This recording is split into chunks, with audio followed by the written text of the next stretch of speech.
वटपौर्णिमा हा प्रत्येक विवाहित स्त्रीच्या आयुष्यातील खास क्षण असतो. या दिवशी स्त्रिया त्यांच्या पतीच्या दीर्घायुष्यासाठी वटपौर्णिमेचे व्रत करतात. विवाहित महिला या दिवशी नवऱ्यासाठी उपवास करून वडाच्या झाडाभोवती कच्चा धागा बांधून प्रदक्षिणा घालतात. पण वटपौर्णिमेचे व्रत करताना महिलांनी काही नियम लक्षात ठेवले पाहिजेत. तसेच पहिल्यांदा उपवास करत असाल तर काही नियमांचे पालन करायला हवे. त्यामुळे या दिवशी महिलांनी काय करावे आणि काय करू नये हे मी या व्हिडिओत तुम्हाला सांगणार आहे. त्यामुळे हा व्हिडिओ शेवटपर्यंत पहा. वटपौर्णिमेच्या दिवशी पाळावयाचे नियम माहिती करून घेण्याआधी त्याचे महत्त्व जाणून घेऊ. स्कंद पुराण, भविष्य पुराण आणि महाभारत यासारख्या ग्रंथांमध्ये या वटपौर्णिमेच्या व्रताचे महत्त्व सांगितले आहे.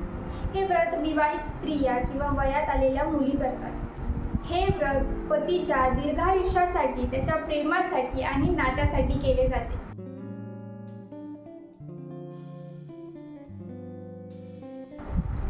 वटपौर्णिमेला काय करावे? वटपौर्णिमेचा उपवास करणाऱ्या स्त्रियांनी सकाळी लवकर उठून स्नान करून सूर्याला अर्घ्य द्यावे. वटवृक्षाची पूजा करून प्रदक्षिणा करावी. पण प्रदक्षिणा करताना पाय दुसरा कोणाला लागणार नाही याची काळजी घ्यावी. वडाच्या झाडाखाली नैवेद्य, प्रसाद आणि फळे अर्पण करावी. तुपाचा दिवा उजव्या बाजूला आणि तेलाचा दिवा लावत असाल तर तो वडाच्या झाडाच्या डाव्या बाजूला ठेवावा. महिलांनी वडाच्या झाडाभोवती कच्चा धागा बांधून 7 वेळा प्रदक्षिणा घालावी.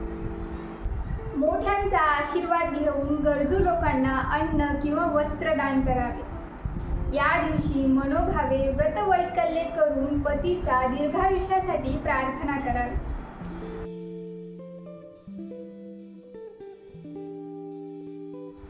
वटपौर्णिमेच्या दिवशी काय करू नये?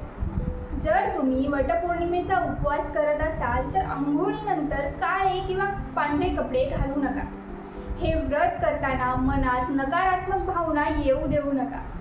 तसेच कोणाशीही या दिवशी भांडण करू नका. या दिवशी तामसिक पदार्थांचे चुकूनही सेवन करू नका. वडाच्या फांदीची पूजा करण्याऐवजी वडाच्या झाडाची पूजा करा. व्हिडिओ आवडल्यास लाईक करा आणि तुमच्या मैत्रिणींसोबत जास्तीत जास्त शेअर करा. धन्यवाद.